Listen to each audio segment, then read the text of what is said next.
V dnešnom videu si povieme niečo o tomto aute, ktoré máme v kabíne dnes a je to Volkswagen Transporter T2. Je to auto zo 70. rokov a vy ste ich videli už v našich videách na Instagrame a my si povieme dnes vo takom trošku dlhšom videu a v takom detailnejšom videu niečo o tom, čo obnáša lakovanie takéhoto youngtimera, alebo to vlastne oldtimer. Takže v tomto prípade k nám prišlo auto opieskované a my sme auto dávali kompletne do takého stavu, aby vyzeralo lepšie ako nové, lebo aj tie autá, keď chodili z výroby, tak určite neboli úplne rovné, tie plechy neboli úplne zrovnané. A dnešné štandardy sú ináč nastavené, alebo ľudia, ktorí tieto auta dostávajú do porenovačného stavu, tak očakávajú, že tie auta budú absolútne na úrovni A1. Takže my sme sa museli dostať do takého stavu, že sme vlastne všetky plechy po opieskovaní museli zrovnávať tam, kde sú veľké plochy, ak sú bočnice alebo dvere bočné, alebo vlastne však aj predné dvere sú veľká plocha, tak sme ich museli pracne na niekoľkokrát zrovnávať. Najprv sa zrovnal plech ako taký, potom sme to vyrovnávali tmelmi a všetkými tými prípravkami, ktoré sú na to určené. Používali sme prevažne veci, ktoré sú určené na klasické autá, lebo dnes už máte možnosť si kúpiť materiály, ktoré sú určené na klasické autá, pretože je tam daný väčší štandard alebo väčší dôraz na antikoroznú ochranu, takže sme používali väčšinou takéto materiály. Tým, že toto auto patrí môjmu dobrému kamarátovi a ja to auto poznám vlastne od momentu, kedy ho kúpil, čo je viac ako 10 rokov dozadu, tak poznám aj históriu toho auta, poznám aj to nastavenie toho človeka a viem, akú vášeň pre to auto má. Ja viem aj príbeh kúpy, potom klampiarských prác až vlastne po tú cestu k nám. A teraz na mňa prišla tá zodpovednosť vlastne, alebo na nás prišla tá zodpovednosť dostať to auto do takého stavu, aby to auto, keď niekde príde na zraz, alebo ľudia, ktorí vedia o tom aute, že my ho robíme, alebo ľudia, ktorí sú, ja neviem, z toho klubu Volkswagenového, všetci očakávajú, ako to auto bude vyzerať. A je to tým pádom zodpovednosť aj voči môjmu kamarátovi, majiteľovi auta a aj voči mne, voči firme a aj voči môjmu renome ako firmy. Takže my sme si dali na tom veľmi záležať. Je pravda, že to auto tu máme relatívne dlho a my sme na ňom robili priebežne v období, keď sme na to mali priestor. Čiže museli sme to celé nastavovať tak, aby sme toto robili v absolútnom kľude a aby sme na to boli nastavení, pretože sa k tomu stávate inak ako k štandardným autám, ktoré potrebujete spraviť do 2-3 dní. To sú klasické búračky. Toto je úplne iný level. Aj o tom sme si už viackrát hovorili, aj si o tom ešte budeme hovoriť, ale je to špecifická práca. Nie je to bežná oprava, nie je to bežné lakovanie. No a čo sa týka tohto auta, tak my sme v štádiu, že máme to auto vlastne pripravené na lak, to znamená, že je zrovnané, je nastriekané v základe, ten základ je vybrúsený, je to auto vyhladené, dokonca zvonka, znútra, takže tuto sa nebavíme len o tom, že máme zrovnané a opravené diely zvonka, ako to je na bežných autách, ktoré majú v vnútorných častiach všetko skryté a máte tam vlastne obloženie rôznych dverí alebo koberce, tak v týchto autách to tak nebolo, veľa vecí tu je vidieť. Takže my sme si museli dať záležať aj na interiéri toho auta a strašne veľa detailov je aj pri, ja neviem, napríklad bodovom zváraní alebo pri pastovaní tých jednotlivých plechov, ktoré sú preložené cez seba.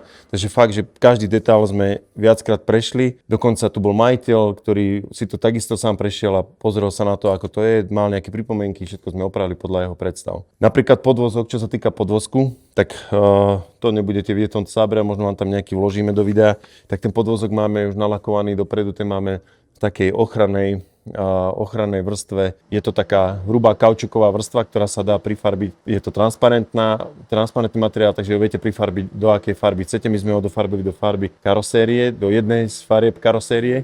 Takže ten podvozok už je nalakovaný v ochrannej farbe zelenej. No a my teraz ideme lakovať, toto je prvá fáza lakovania samotnej karosérie a my si môžeme ukázať, že ideme robiť vlastne interiér. Špecifikum je, že aj keď sa snažíte dodržať tie pôvodné nastavenia tých farieb alebo pôvodné línie, ktorých to bolo lakované pri výrobe, tak keďže to vyrábali na linke, tak tam nemôžeme očakávať, že to bolo tak do detailu spravené. Hlavne ani ten štandard v 70. rokoch, kedy toto auto bolo vyrobené, nebol taký.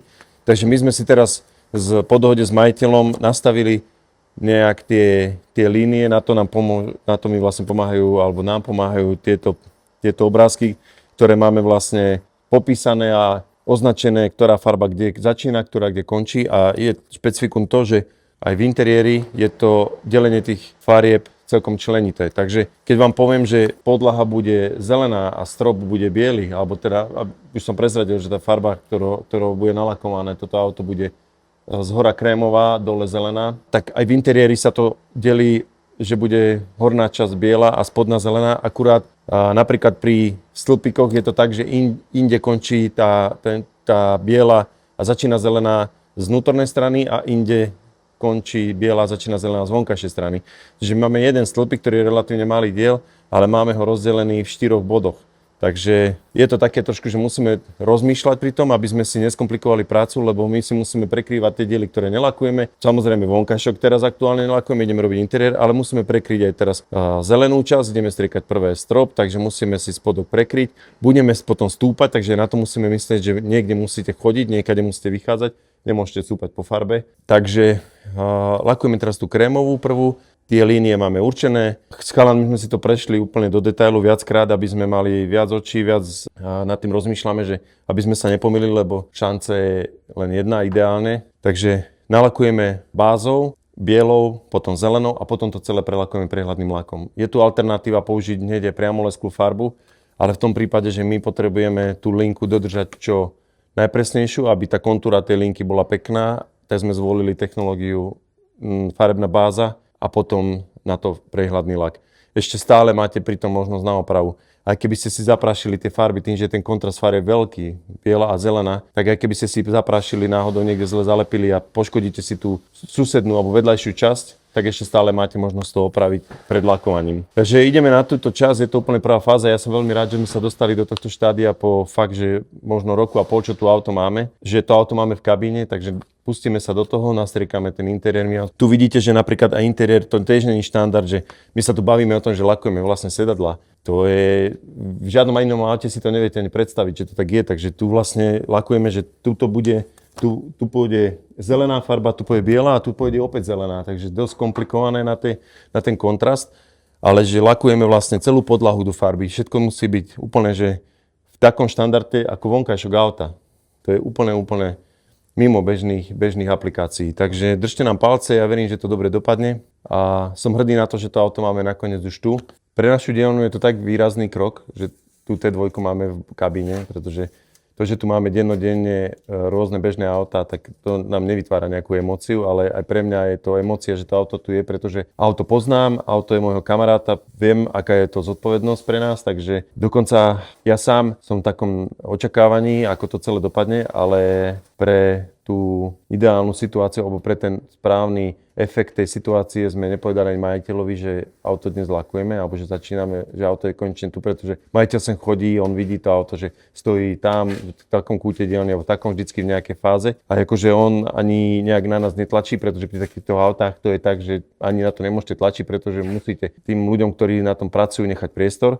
Takže v tomto momente ten majiteľ nevie, že to auto je tu. Ja mu poviem, že to auto je nalakované, až keď bude auto hotové a zavolám ho, aby to bolo to správne prekvapenie a verím, že ten efekt, ten wow efekt toho momentu bude úplne 100%. Takže ešte raz nám držte palce.